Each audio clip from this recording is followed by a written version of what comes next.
pessoal. Peço desculpas, teve um problema com a internet aqui, mas agora a gente voltou. Pedi para o José Eduardo solicitar novamente. Peço desculpa aí, a gente tinha começado a live, deu um problema, mas agora, se Deus quiser, vai dar tudo certo.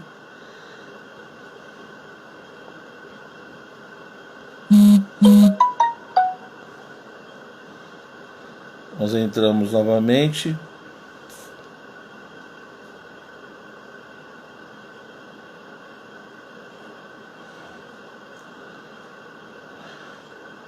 Paz José Eduardo.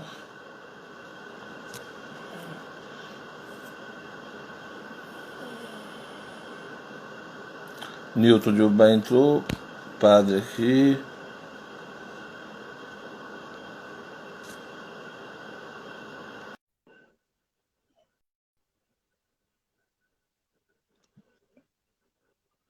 Guardando entrar o Padre José Eduardo. Afinal de contas, travou para mim ou para você? Foi problema aqui, padre. Foi problema com a minha internet. Ah, tá bom. Travou tudo aqui, eu tive que sair. Aí. Agora acho que vai. Acho que vai. Aí o Vamos senhor embora. estava começando a falar sobre a questão do que é o aborto, se é um eufemismo, etc. Desculpa. Em resumo, eu diria que, por um lado, pode-se dizer que seja um eufemismo, no sentido de que se quer evitar o caráter assassino do aborto. Mas, por outro lado, na prática, como as pessoas entendem do que se trata o aborto, os defensores do aborto procuram evitar o uso dessa palavra e, ao invés disso, falar em interrupção voluntária da gravidez, em direitos sexuais e reprodutivos, procuram, digamos, desviar a discussão para conceitos mais brandos e que escondam o caráter horripilante da prática do aborto, né? Exato. E a gente está aí, ou seja, querendo ou não, tanto que tem vários vídeos na internet, ou seja, nós temos a questão amanhã do STF, né? E a gente sabe, o senhor mesmo, na última decisão do STF, alguns anos atrás, quando teve aquela questão dos anencéfalos, o senhor participou, enfim, das audiências, tudo. O que seria, ou seja, o que o STF vai fazer amanhã, de uma certa forma, né? Se pronunciar sobre isso, enfim, não sei qual decisão vão tomar, espero que seja contra, né, essa autorização, mas isso seria, não seria o fato deles estarem legislando, eles podem fazer esse tipo de coisa, esses juízes podem se reunir, e é legítimo eles tomarem esse tipo de decisão, é constitucional, é moral, enfim. Como Então, entender esse procedimento? eu acho que esse, na verdade, é o tema mais espinhoso do que pode acontecer amanhã, né? Explico. Então, eu participei há 2 anos atrás, acredito, de um seminário promovido pelo STF, em que se discutia uma ADPF, né? Uma ação de descumprimento de preceito fundamental, que versava sobre o tema do aborto, e ali eu, na minha fala, que não foi muito assim branda, foi um tanto eloquente, assim, eu mencionava que todo aquele seminário era em si mesmo um descumprimento da Constituição, porque não estava garantindo igualdade de posições. O número de pessoas que falavam em favor do aborto era desproporcionalmente maior, quase 3 ou 4 vezes maior, e as religiões todas foram colocadas numa espécie de momento único, em que, inclusive, em nome da igreja, falaram pessoas que são contrárias à doutrina da igreja. Ora, e no final, eu dizia que toda aquela desproporção estava sendo feita para legitimar o ativismo que iria acontecer na decisão posterior daquela corte. Quando eu utilizo essa palavra ativismo, isto cutucou quem estava presente, né? Era, na época, a presidente do tribunal era a ministra Carmen Lúcia, também estava a Rosa Weber, que era relatora e que tinha convocado aquela sessão, e ambas se manifestaram, obviamente, com todo aquele tom polido e educadíssimo, e refinadíssimo que se tem no STF, e disseram, olha, na verdade, pessoas leigas podem achar que isto é um ativismo, mas existe a inércia do Poder Judiciário, e o Poder Judiciário não age senão quando provocado. Ora, é evidente que essa discussão, ou esta alegação, é meramente retórica. Por quê? Obviamente, todos sabem que o Poder Judiciário é inerte. Ele não age de modo próprio, de iniciativa própria. Ele precisa ser provocado por uma demanda exterior. No entanto, no exercício da resposta a esta demanda, ele se pode exceder.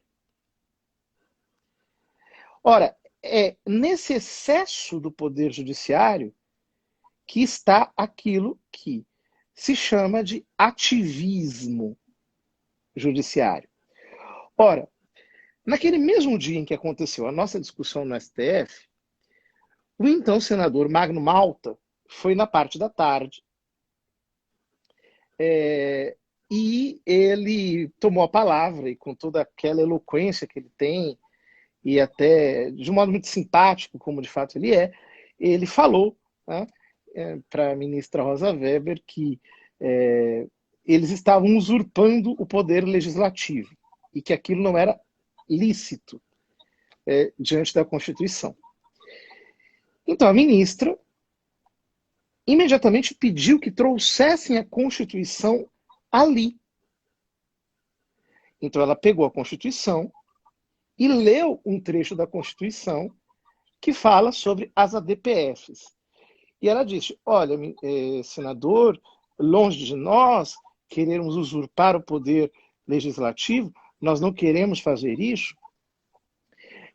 O que nós estamos fazendo está em pleno acordo com a Constituição, porque as ADPFs devem ser processadas no Supremo Tribunal Federal. E o que nós estamos processando aqui, justamente, é uma ADPF. Ora, esta é uma outra alegação meramente retórica. Por quê?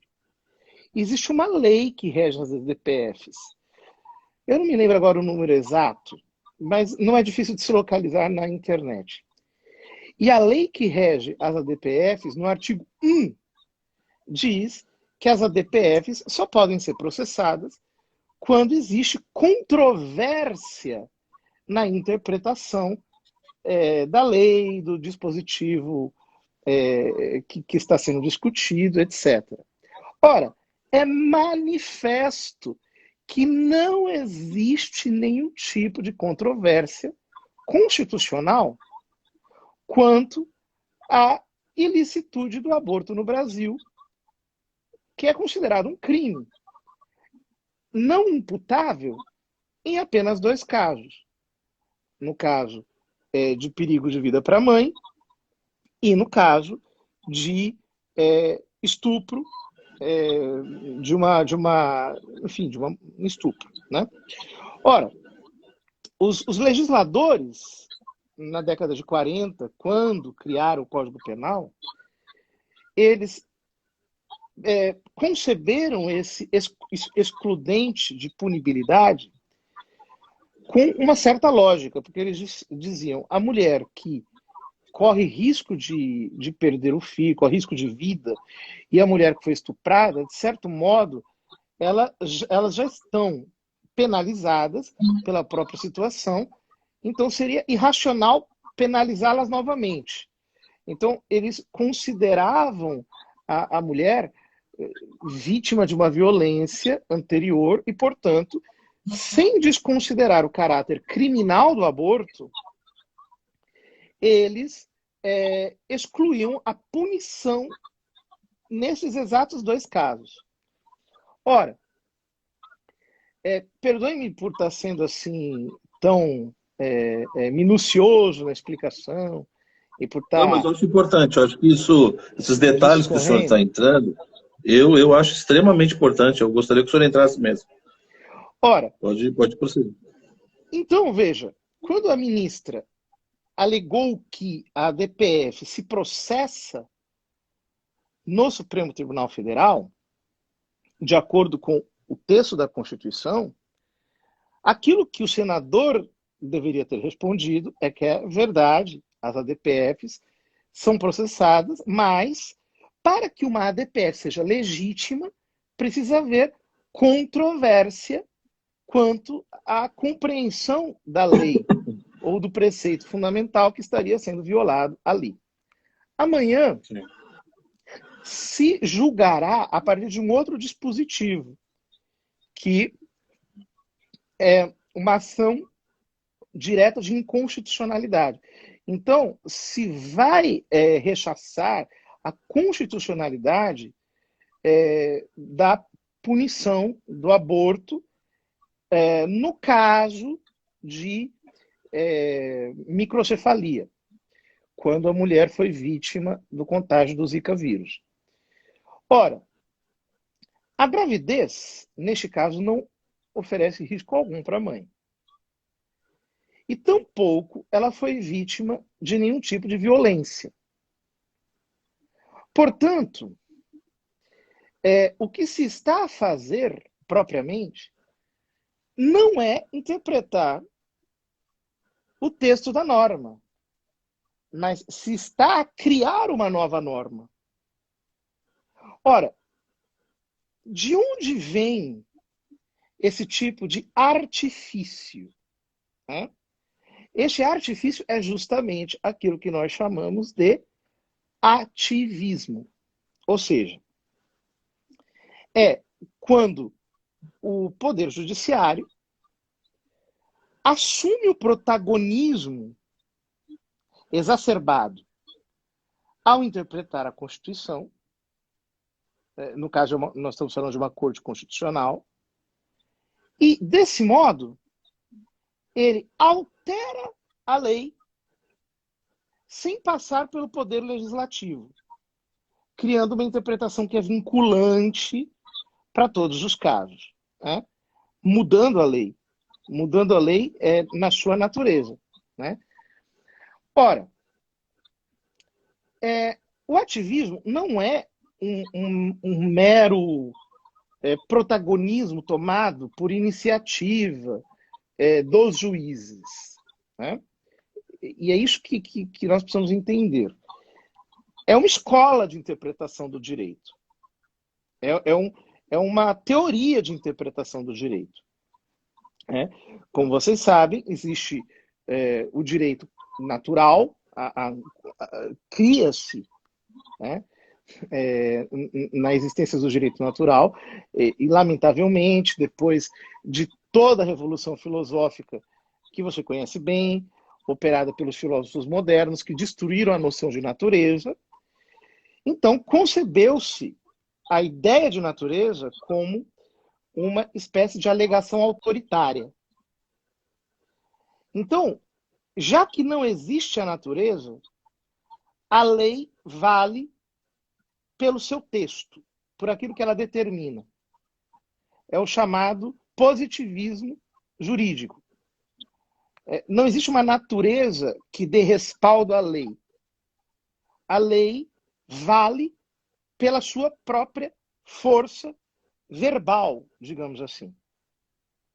Ora, o positivismo jurídico foi o que permitiu que existissem ditaduras, revoluções, guerras absurdas e coisas desse tipo. E de fato, cometeu-se muita irracionalidade em função de uma compreensão meramente positivista da lei. Ora, Mais recentemente, um autor chamado Ronald Dworkin passou a utilizar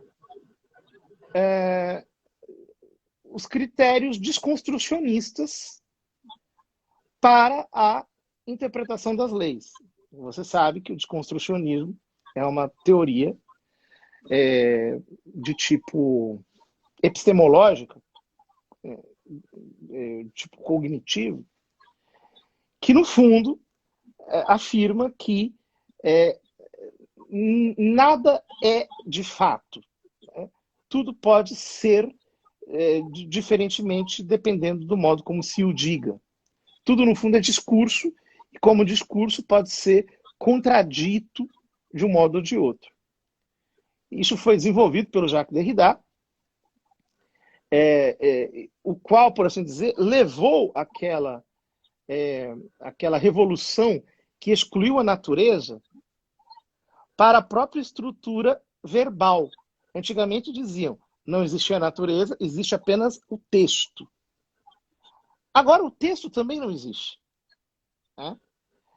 Inclusive, é muito interessante, eu não quero entrar aqui nos particulares, mas no fundo, se parte da ideia de que nenhum texto é autoexplicativo, todo texto exige interpretação. Isso é razoavelmente verdadeiro. Só que quando se diz que todo texto exige interpretação e que toda lei exige interpretação, então se apresenta já por baixo uma série de critérios de interpretação. Esses critérios de interpretação é aquilo que se chama de princípios, que são, digamos, determinadas regulações que não estão no texto da lei, mas que servem como uma norma a partir da qual a lei é julgada e interpretada. Ora, qual é o problema desse tipo de abordagem que considera que a lei não tem um significado e que ela precisa ser interpretada de acordo com determinados princípios? O problema é, quem é que determina estes princípios? Estes princípios são verdadeiros princípios ou estes princípios são apenas alegações? Ora, então, o Ronald Dworkin estabelece, digamos assim, as bases para o ativismo. Ou seja,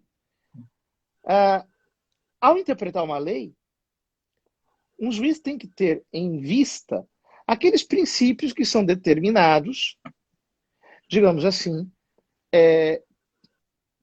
por todos aqueles movimentos que visam a emancipação, que enxergam, por exemplo, certos direitos que não estão presentes na lei, mas que eles são como que a alma a partir da qual a lei precisa ser interpretada. Então, os direitos sexuais e reprodutivos, o direito à própria autodeterminação, o direito autopoético. São princípios, né, que eles não estão no próprio texto da lei, mas a partir dos quais a lei precisa ser avaliada. Eu me lembro que recentemente, digo, alguns anos atrás, o ministro Barroso esteve numa audiência, numa conferência no Rio de Janeiro, e ele foi contestado por uma pessoa que falava sobre a inconstitucionalidade de se querer avançar com o aborto por vias judiciárias. Então o ministro Barroso respondeu, depende de qual princípio que você usa para interpretar a lei. Né? Se o princípio é a liberdade da mãe, é o direito que ela tem de se autodeterminar, é o direito que ela tem de exercer o domínio sobre o seu próprio corpo, o feto perde e a mãe ganha. Ora, então, com esta filosofia de interpretação do direito, reduziu-se a lei a uma mera junção de palavras a uma espécie de aglomerado de palavras cuja interpretação precisa ser dada pelos ativistas, ou seja, por aqueles que querem avançar com a causa revolucionária através do direito. Portanto, quando nós falamos de ativismo judiciário, nós não estamos falando de algo meramente assim, rotulado, uma espécie de acusação gratuita. Nós estamos falando de uma praxis solidificada e que está avançando e que tem consequências políticas. Que é altamente refinada, né, pastor Eduardo? Veja quantos conceitos e noções o senhor teve, por exemplo, que pegar, né, e articular. Quer dizer, no fundo, é lógico, quando fala de ativismo judicial, não é juiz fazendo passeata, né, ou seja, e gritando, né, e lutando pelos... Não, é no trabalho dele, na função dele, né, legitimamente constituída lá, ele está ali no trabalho dele. Então, quer dizer, no fundo o que eu percebo, quer dizer, de fato existe um excesso de positivismo jurídico, já começa por aí. Né? Ou seja, se a gente pegar as faculdades de direito, por exemplo, todo o processo formativo, o direito natural, como o senhor mesmo disse, lembrou, praticamente não existe. Ou seja, você pega os cursos das faculdades de direito, por exemplo, se tiver alguma disciplina que fala alguma coisinha de direito natural, é muita coisa. O restante é tudo positivismo jurídico, né? Essa ideia da lei positiva. A lei natural é como se não tivesse mais sentido, né? Nem no sentido moral, ético. Né? E além disso, eu vejo que, só para as consequências também, aquela história do Gadamer, né, da hermenêutica, né, eu não tenho fatos, eu só tenho interpretações, né? E aí eu interpreto sempre a partir de um ângulo, de uma perspectiva. Aí o que acontece? Eu levo isso para o âmbito do direito. Eu não tenho mais texto, como o senhor disse, eu não tenho mais uma lei e um texto que existe em si mesmo quando não tem fato. E aí o que resta? Resta a hermenêutica, resta a interpretação. Só que aí eu acabo usando de tudo isso, né? Ou seja, a partir desse pressuposto filosófico, aí eu uso isso para quê? Para justamente, já que tem o que resta a interpretação, e eu sempre interpreto a partir de determinados critérios, e sendo que não tem critérios naturais, não tem critérios absolutos, é aquilo que o senhor diz, quer dizer, quem estabelece esses critérios? Então, no fundo, ao mesmo tempo que eu vou estabelecendo que não tem fato, que não tem lei, que não tem texto, mas que tudo é interpretação, concomitantemente eu também estabeleço os critérios, quer dizer, só que aí de uma maneira muito bem refinada, né? Muito bem articulada, onde eu faço tudo isso, mas não de forma tão explícita, né? Onde as pessoas entendam. Então aquilo é o esforço enorme, por exemplo, que nós temos que tentar, que a gente está tentando fazer aqui, por exemplo, para explicitar esse tipo de coisa. As faculdades de direito um pouco mais antigas, quando eram boas, eram positivistas ainda. Quer dizer, a ideia do direito natural foi de tal modo varrida que hoje as faculdades de direito são francamente ativistas. Quer dizer, formam os seus alunos segundo a mentalidade do ativismo judiciário. Né? Agora, o problema é o seguinte, o ativismo não é uma coisa inocente, no sentido de ser uma espécie de uma escola de interpretação qualquer. Não. As cortes constitucionais, elas realmente podem assumir um poder exacerbado e acabar criando uma espécie de ditadura judiciária, em termos revolucionários. Ora, eu acho que a corte revolucionária mais ousada da América Latina é a corte colombiana, a Suprema Corte da Colômbia.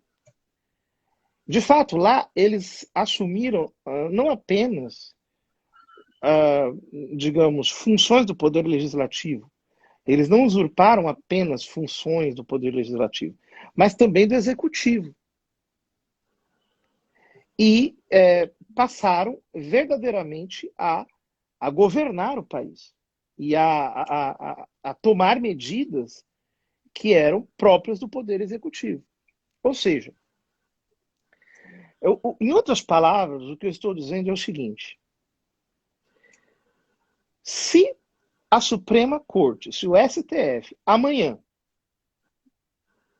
aprovar o aborto através desse dispositivo, quer dizer, considerar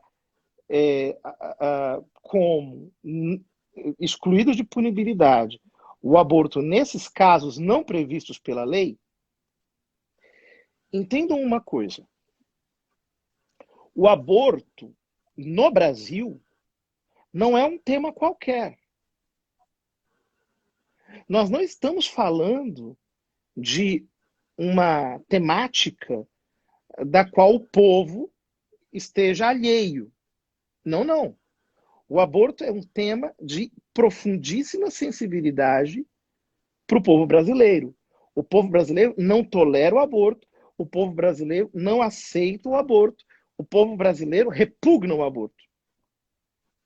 De tal modo que até hoje, com as inúmeras tentativas que tiveram de aprovar o aborto na Câmara dos Deputados, inclusive na época do presidente Lula, ele mesmo, de autoria da presidência, tentou fazer avançar essa agenda, tinha um compromisso com essa agenda. A Dilma, a mesma coisa, tinha um compromisso com essa agenda. Mesmo naquele período, tentaram de diversos modos e houve esforços, tanto do Executivo quanto do Legislativo, para fazer avançar a pauta do aborto. Eles não conseguiram, por causa do povo. O povo não aceita. Ou seja, se o STF fizer isso amanhã, meu amigo, esqueça. Isso equivale à demissão da Câmara dos Deputados e da Presidência da República.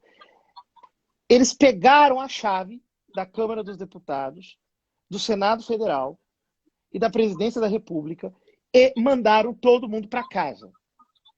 É isso que equivale à aprovação do aborto nesses casos pelo STF. Vai equivaler a isso. Por quê? Se eles podem fazer isso com o aborto, podem fazer com qualquer outra coisa que eles quiserem. Aí já não tem mais limite, porque aí significa que o povo brasileiro foi extinto. Não existe mais. Não há mais povo. A opinião da população não significa mais nada. Os governos democraticamente eleitos para legislar e para governar não significam mais nada, e eles são a totalidade do Brasil. É isso que significa. Então, o estabelecimento de uma... É uma ditadura do judiciário. Né? As consequências desse gesto são muito piores do que o que nós podemos imaginar. E, obviamente, se isso acontecesse, eu quero crer que não acontecerá, eu quero crer que isso vai ser arquivado, quero crer que haverá alguma ação sensata por parte dos ministros amanhã, embora eu não possa colocar a mão no fogo por nenhum deles, mas quero crer que o bom senso prevalecerá sobre essa questão. Mas caso não prevalecesse, por mais que discretamente se fizesse silêncio e se evitasse comentar as coisas nos termos em que eu estou dizendo, aqui, elas são inevitavelmente, fatalmente, como eu as estou dizendo. Porque se há um ponto em que o Supremo Tribunal Federal não pode avançar por cima da legislação, atropelando-a, é justamente esse. Não apenas por razões meramente técnicas, meramente legais, mas por razões profundamente políticas. Porque o povo brasileiro desacorde completamente com tudo isto. Eu não sei se eu estou sendo claro. Sim, eu acho que está bem claro. Se as minhas palavras estão sendo fortes o suficiente. O que eu percebo é que, se de fato se concretizar isso, a partir de tudo que o senhor está falando, é uma verdadeira ditadura do judiciário. Acabou. Você não tem mais, de fato, a separação dos poderes e o legislativo e tanto o executivo. É como se seja, no fundo é um caminhar, né? Essa ideia de que todo o poder emana do povo, que está na Constituição, não tem sentido nenhum, porque se de fato a grande maioria dos brasileiros, e isso realmente é verdade, a grande maioria dos brasileiros são contra o aborto, né? Por vários A motivos. imensa Então, quer maioria. dizer, sim, a grande maioria. Então, quer dizer, é uma coisa assim absurda. Eu também concordo. Acho que aí eu acho que entraria, não sei se vale a pena o senhor falar um pouco sobre isso também, justamente por esse aspecto político, né, se de fato não está extremamente ligado a toda uma agenda internacional, né? Ou seja, é como se o problema não é só o Brasil que está em jogo, né? É toda uma agenda internacional, toda uma nova ordem que quer se estabelecer, enfim, e aí entra todas essas estratégias que vai se fazendo. O que o senhor Olha, acha disso? há um livro chamado Cortes e Cambio Social. Como a Corte Constitucional transformou o desplazamento forçado em Colômbia. Um livro de César Rodríguez Garavito e Diana Rodríguez Franco. Leiam esse livro e vejam o que uma Suprema Corte pode fazer para mudar a estrutura de uma sociedade. Isso não é uma brincadeira. Ora, voltamos a isso, mas a gravidade do que está por trás disso, como você insinua na pergunta, é muito maior do que nós podemos imaginar, porque o risco Brasil quanto ao aborto não é um risco Brasil, é um risco mundo. O que eu quero dizer com isso? A cultura da morte, que se serve do aborto, da ideologia de gênero, da revolução educacional, da revolução jurídica e assim por diante, mas especialmente do aborto, ela tem embutida uma nova antropologia. Esta antropologia considera o ser humano como um ser que não tem nenhum valor intrínseco. Ele é apenas uma força numa engrenagem social. O Papa Francisco, inclusive, tem um modo de dizer isso, ele chama isso de ideologia do descarte, se não me engano. Né? Ora, essa nova antropologia que está por trás do aborto, até agora não se conseguiu impor de maneira soberana na América Latina como um todo, que é ainda o maior entrave para a cultura da morte.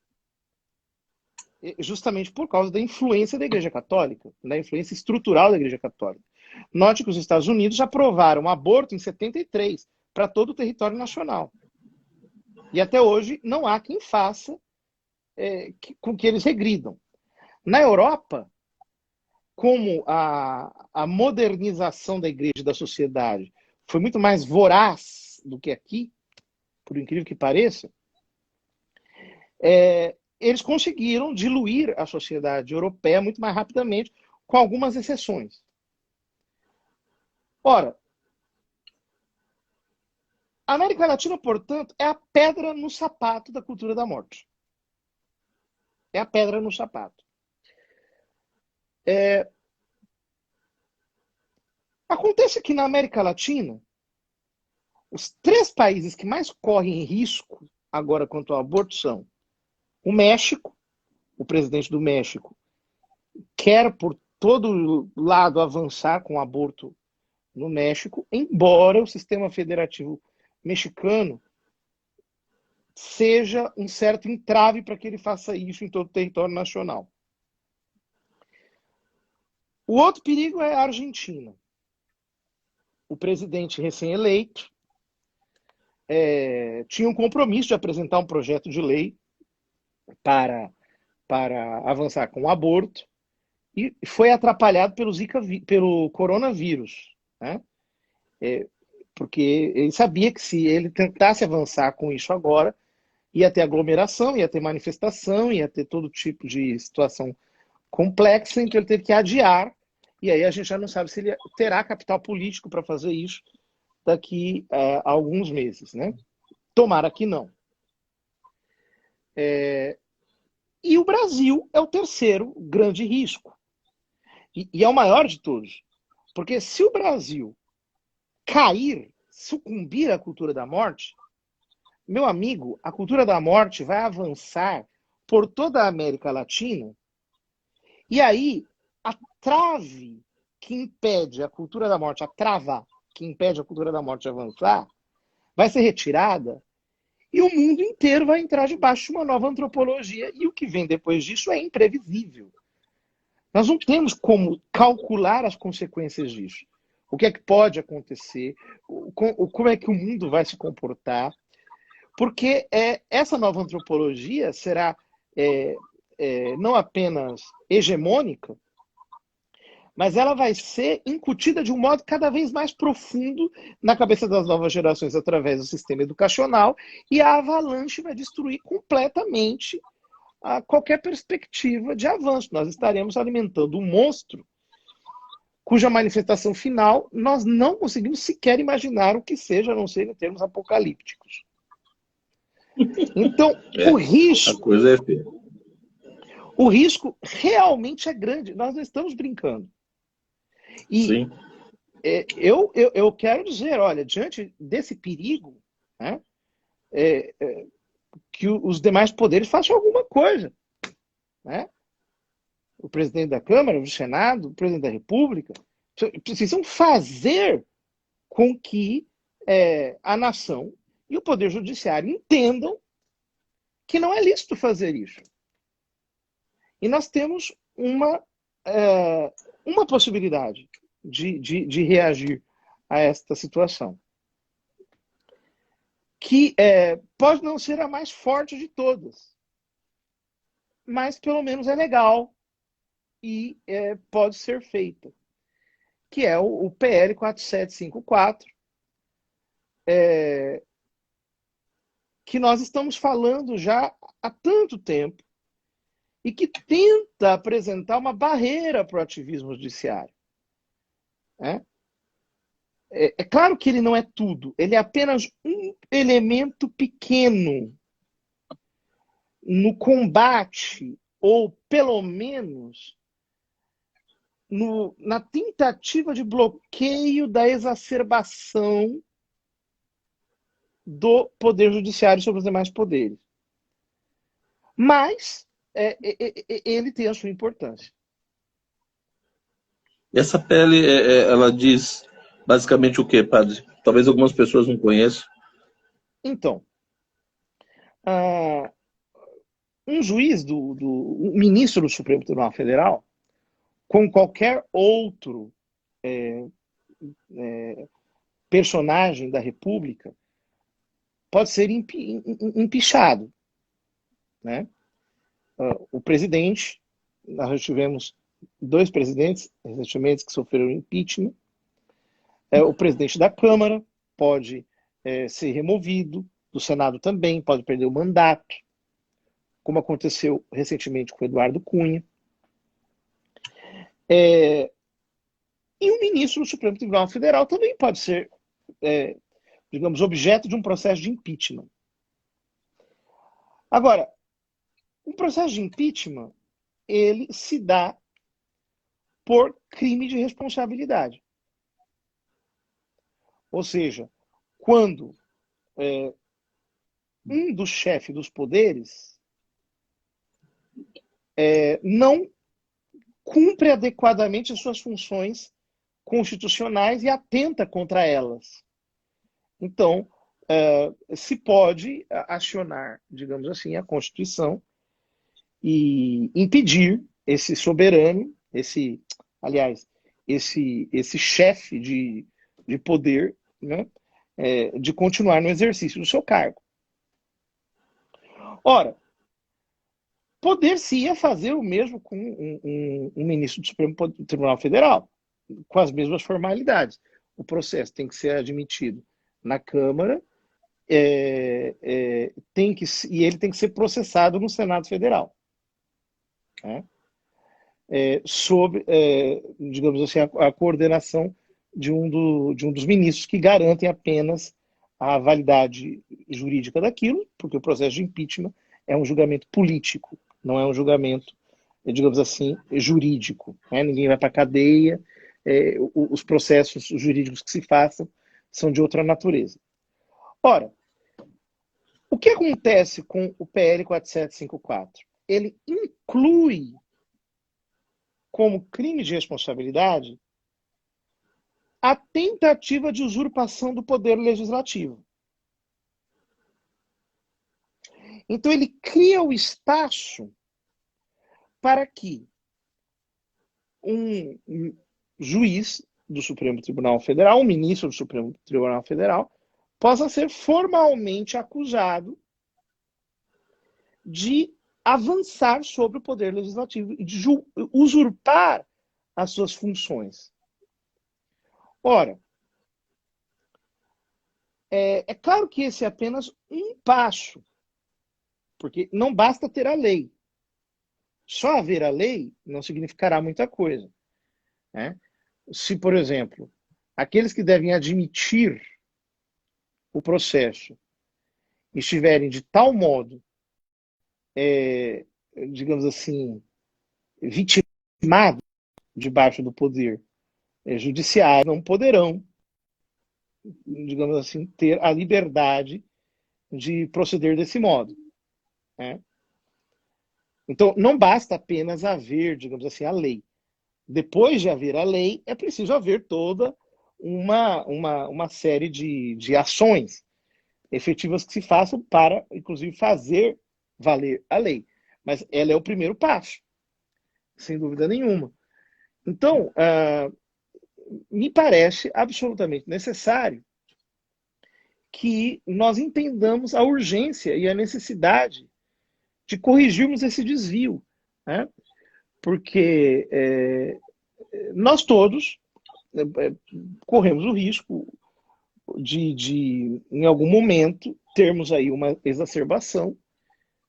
Como, de fato, alguma coisa já houve, mas e que precisa ser colocada em suas devidas proporções e limites, né? Então é como se, bom, do ponto de vista político, por exemplo, então o que restaria ao povo, digamos, aqueles que são contra o aborto, pressionar o Congresso, então, para que essa PL seja votada, seja analisada, né? Porque é aquela história, como que o povo vai pressionar o STF? Né? É complicado. Pois na lógica interna da nossa República, então, a Câmara dos Deputados representa o povo. O Senado Federal representa os estados, as federações. Né? De fato, o Senado é federal, a Câmara é dos deputados e os deputados representam a população. E, de fato, a população deveria ter, digamos assim, possibilidade de interferir na ordem da República na medida em que pudesse exercer sua influência sobre a Câmara dos Deputados. E a Câmara é aquele organismo que deveria, de fato, garantir que tanto o Executivo quanto o Judiciário vão cumprir a vontade do povo. Né? As coisas deveriam ser assim. Mas, em política, nem tudo é tão simples. Né? Os processos são mais complexos. Existem tensões, existem situações arriscadas de um lado e de outro, interesses pessoais, enfim, né? Ideologias. Então não é tão simples assim como pode parecer no primeiro momento. Padre, eu gostaria de um último tema que eu acho que valeria abordar, porque em muitos lugares que eu já fui, que a gente vê na mídia, em tudo quanto é lugar, é muito comum quando se fala de aborto, acusarem, né, dizer que os grupos religiosos querem impor a sua visão de mundo, a sua fé, né, e que muitas vezes só usam de argumentos religiosos, sendo que se o Estado ele é laico, as religiões não poderiam querer impor a sua fé para aqueles que não têm a mesma fé, para aqueles cidadãos, né, que também pagam impostos e que possuem uma outra visão de mundo, uma outra forma de pensar. Então, a minha questão, e que eu acho importante, se a gente pudesse conversar um pouco sobre isso, do ponto de vista não tanto religioso, por que a igreja é contra, por que o cristianismo é contra o aborto, mas eu perguntaria o seguinte, que é o que muita gente me pergunta, né? Por que o aborto é errado do ponto de vista filosófico, no sentido, primeiro, antropológico, né? Por que do ponto de vista de uma antropologia filosófica, eu posso dizer que o aborto é um equívoco, é um erro, é uma coisa que não poderia acontecer. E também do ponto de vista ético. Por que o aborto ele é inadmissível do ponto de vista ético, né?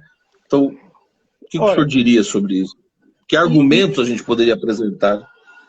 Existem inúmeros argumentos de ordem racional, científica, jurídica, que demonstram a exaustão que o aborto é uma absurdidade, porque é a supressão de uma vida humana no ventre materno, né? Acontece o seguinte, Joel, eu vou ser bem franco com você. A igreja, há algumas décadas, tem aceitado uma mordaça. Qual é a mordaça? A mordaça é o pressuposto de que, numa sociedade laica, a argumentação necessariamente tem que ser nos cânones impostos pela cultura laica, que foi criada para destruir a civilização cristã. Você veja, quando você separa moral de religião, você enfraquece moral. Infalivelmente. E quem é que sai ganhando? São os laicistas. Em todas as discussões de aborto ao redor do mundo, tentaram separar religião da discussão. Toda vez que eles conseguiram fazer isso, o aborto ganhou. O que eu estou querendo dizer com isso? É que existem argumentos racionais, e nós devemos usá-los, todos, com muita precisão. Mas eu não vou censurar nosso Senhor Jesus Cristo para agradar ateus, para agradar abortistas, para agradar feministas radicais, para agradar pessoas que odeiam a igreja, que são anticatólicas e que, no fundo, querem a supressão da civilização cristã. E este gosto eu não lhes darei. Por quê? Os cristãos pagam tantos impostos quanto os ateus, que são minoria. Os cristãos contribuem com a sociedade muito mais do que qualquer outro grupo, porque são maioria. E por que eles têm que colocar-se dentro do armário da sua fé para, ao entrar no campo da discussão pública, ter que assumir uma neutralidade que não é idêntica com a sua alma, que é uma violência psicológica inaceitável? Nós não temos que fazer isso. É por isso que eu não recrimino de modo algum aquelas pessoas que se valem, inclusive de argumentos religiosos na discussão. Porque eu não quero vestir a camisa de força que foi criada para me amarrar. Entende? Então, o aborto é um atentado ético, segundo a razão natural.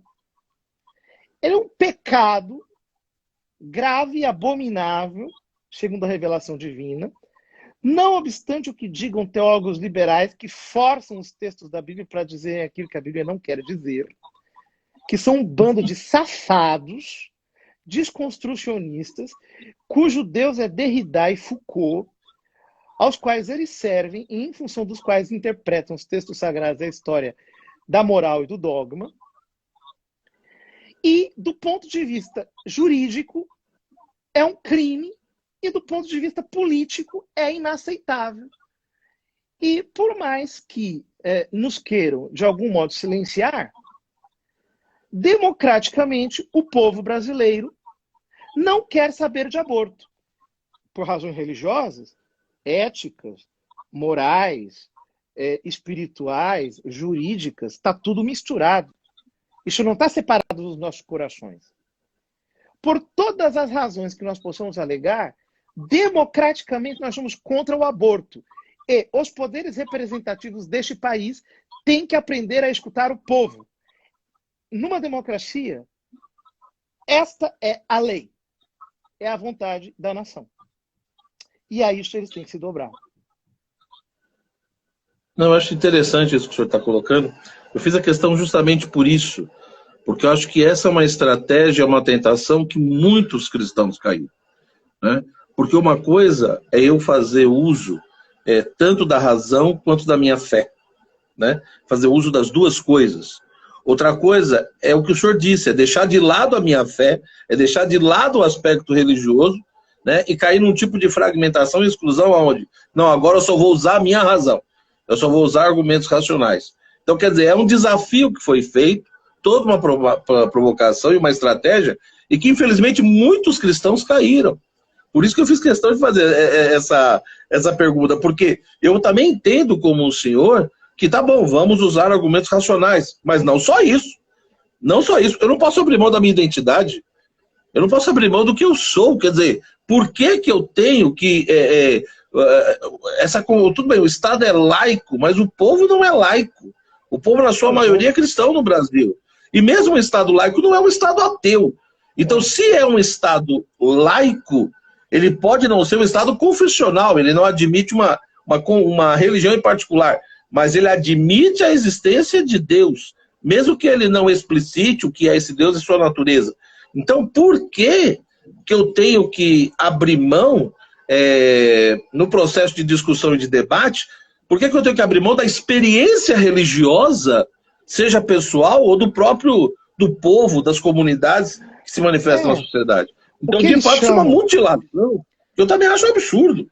O que eles chamam de Estado laico, na verdade, é um Estado sem povo, em que o povo só paga. O povo só paga. E eles continuam mandando como sempre mandaram. Nós não vamos aceitar.